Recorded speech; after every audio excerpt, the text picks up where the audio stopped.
मैं रात 11 बजे काम से निकला था और घर वापस जा रहा था। घर पहुंचने में आमतौर पर लगभग 45 मिनट लगते हैं, क्योंकि मैं शहर से कई मील दूर रहता हूं। ये रास्ता हमेशा बहुत शांत रहता है और घर पहुंचने तक ये सड़कें काफ़ी खाली हो जाती हैं। मुझे हमेशा काम से घर जाते समय गाड़ी चलाना पसंद था। मुझे शांतिपूर्ण लगा और लंबे दिन के बाद आराम करने का एक अच्छा तरीका था। मैं घर से 20 मिनट की दूरी पर था और बस एक लंबी सड़क पर मुड़ गया जो सीधे मेरे घर की ओर जाती है। मैं हमेशा इसी रास्ते से घर जाता हूँ। मैं वर्षों से यही करता आ रहा हूँ, लेकिन मेरे साथ पहले कभी ऐसा नहीं हुआ। ये रास्ता रात में थोड़ा डरावना लगता है। ये घने जंगल से घिरा हुआ था। वहाँ रोशनी बहुत कम थी। यहाँ अक्सर रात के बाद कोहरा छा जाता था, जिससे केवल कुछ फीट आगे का ही दिखाई देता था। इसलिए रात में इस सड़क पर शायद ही कोई होता था और यहाँ कोई मोड़ भी नहीं था। हालांकि सड़क पर कुछ मिनट आगे चलने के बाद मुझे कोहरे के बीच एक छोटी सी चमकती हुई रोशनी दिखाई दी। मैं ये नहीं बता सकता कि ये कितना दूर था और सड़क के किस तरफ था।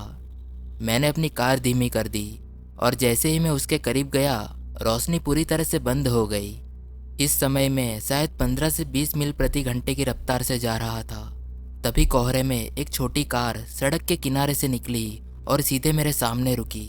इसलिए मैंने कार को ब्रेक लगाने की कोशिश की, लेकिन मैं पहले ही बहुत करीब आ चुका था और मेरी कार उससे टकरा गई।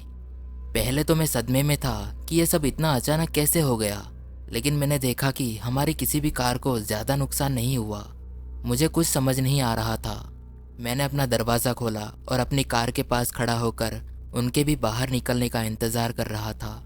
मैं उन्हें आगे की सीट पर हिलते हुए देख सकता था, लेकिन मैं ये नहीं बता सकता कि वो क्या कर रहे थे। जब मैं बाहर निकला तो मैंने उनकी कार को देखा। ये काफ़ी पुरानी और घिसी पिटी थी और उसकी सभी हेडलाइट्स बंद थी। आखिरकार एक आदमी धीरे से कार से बाहर निकला और मेरी ओर आने लगा। जहाँ तक मैं देख सकता था, वो एक अधेड़ उम्र का आदमी लग रहा था और काफ़ी बड़ा आदमी था। वो मेरे पास आया। फिर मैंने पूछा, क्या सब ठीक है? तुमने बहुत तेज़ी से गाड़ी चलाई। वो थोड़ा अजीब व्यवहार कर रहा था और इधर उधर देख रहा था। वो मुझसे नज़र नहीं मिला पा रहा था। कुछ सेकंड बाद उसने जवाब दिया कि अरे हाँ, सॉरी। मुझे समझ नहीं आ रहा था कि कैसे रिएक्ट करूं। मुझे अनकंफर्टेबल लग रहा था और मैं खाली सड़क पर उसके साथ अकेले नहीं रहना चाहता था। मैंने उससे कहा कि हमारी कारों में से किसी को भी कोई नुकसान नहीं हुआ है। इतना कहने के बाद जैसे ही मैं अपनी कार के दरवाजे की ओर बढ़ा, उसने मुझे इंतज़ार करने के लिए कहा और मुझसे कहा कि मेरे जाने से पहले वो अपनी कार को हुए नुकसान की जांच करना चाहता है। मैंने कहा ठीक है।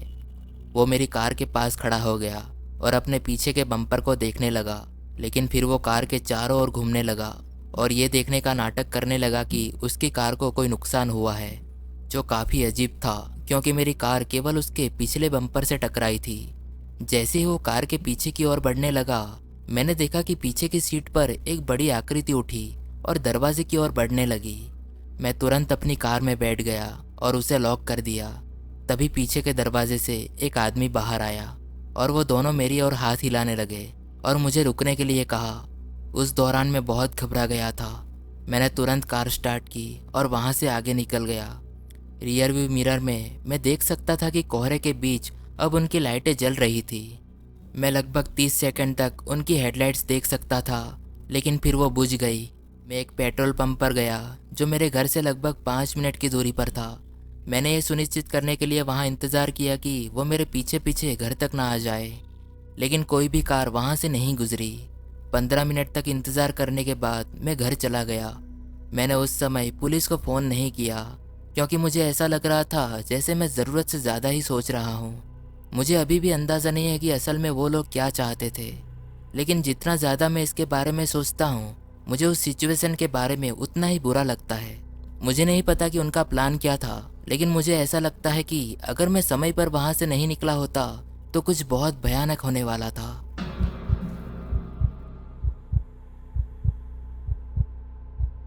मैं एक छोटी ट्रक कंपनी के लिए काम करता था जो कई राज्यों की दुकानों में बर्फीली चीज़ों को डिलीवर करती थी।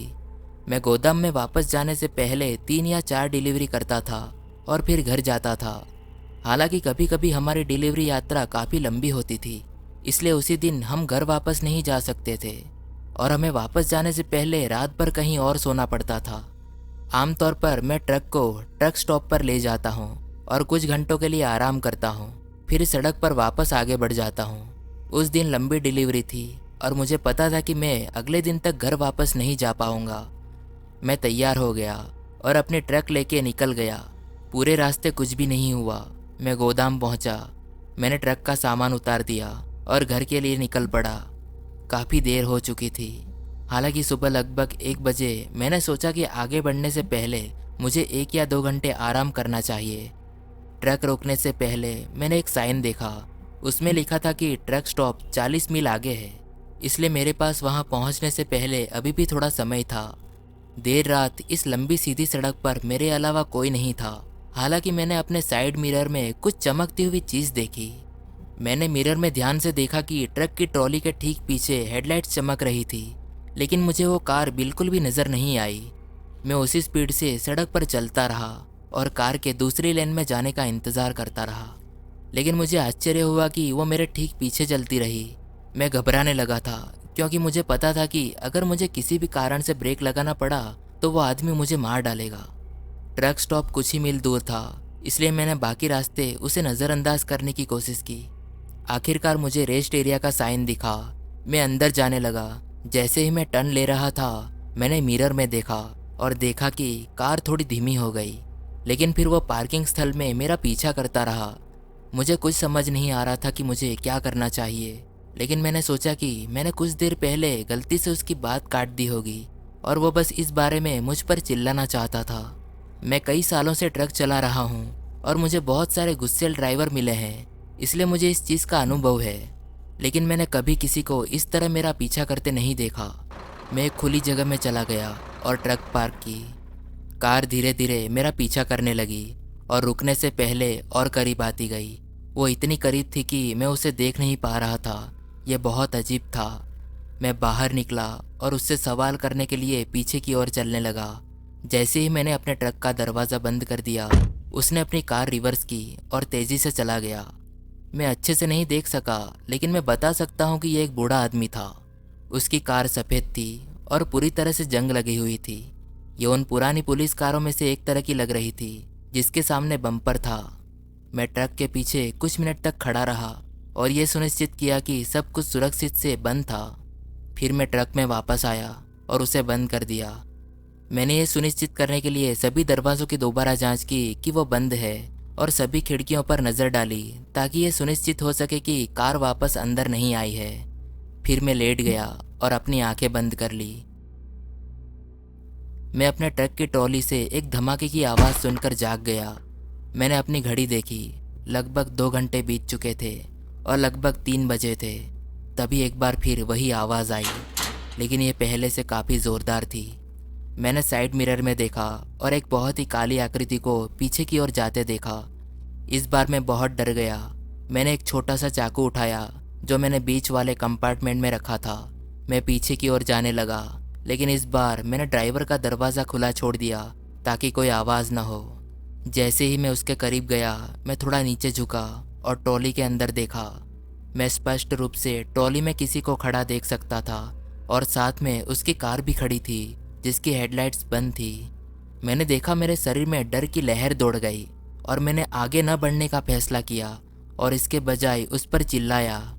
मेरी आवाज़ थोड़ी कांप रही थी, लेकिन ऐसा लग रहा था कि ये काम कर रहा था, क्योंकि वो दौड़कर अपनी कार में बैठा और तेजी से निकल गया। पिछले दरवाजे को देखने पर पूरे ताले पर खरोंचे और स्पष्ट निशान थे, जैसे कि वो इसे काटने की कोशिश कर रहा था। मैंने ये देखने के लिए चारों ओर देखा कि क्या किसी अन्य ट्रक ने इस घटना को देखा होगा, लेकिन पार्किंग स्थल पूरा खाली था। कुछ ही मिनटों में मैं सड़क पर वापस आ गया और घर चला गया। बाकी यात्रा के दौरान और कुछ नहीं हुआ। शायद वो आदमी ट्रॉली से चोरी करने की कोशिश कर रहा था, लेकिन उसे नहीं पता था कि मैं एक डिलीवरी से वापस आ रहा था और पूरा ट्रक खाली था।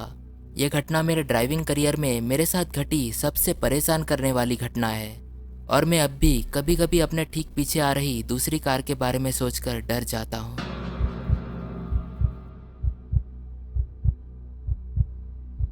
मैं पिछले साल शिकागो के दक्षिणी हिस्से में एक लोकप्रिय संगीत कार्यक्रम में गया था। जैसा कि आप में से ज़्यादातर लोग शायद जानते हैं कि ये एक बहुत ही विचित्र क्षेत्र है और वहाँ अपराध होने की संभावना बहुत ज़्यादा है। लेकिन टिकट बहुत सस्ते थे और वहाँ बहुत सारे लोग आने वाले थे, इसलिए मुझे बहुत सुरक्षित महसूस हुआ। मैंने अपने कुछ दोस्तों के साथ वहाँ जाने का फैसला किया। कार्यक्रम बहुत अच्छा था और हम सभी ने बहुत आनंद लिया, लेकिन हम जानते थे कि ट्रैफिक के कारण गाड़ी चलाना बहुत मुश्किल होगा। लगभग रात के 10 बज रहे थे। हम पार्किंग स्थल से बाहर निकले और मुख्य सड़क पर आए। हमें जल्द ही एहसास हो गया कि हम सड़क से आगे नहीं जा पाएंगे, क्योंकि कारें मुश्किल से आगे चल रही थी। वहाँ बैठे बैठे मेरे दोस्त शहर वापस जाने के लिए दूसरे रास्ते तलाशने लगे और उन्हें एक ऐसा रास्ता मिल गया जिससे उम्मीद है कि हम इस सारे ट्रैफिक को पार करते हुए आगे बढ़ पाएंगे।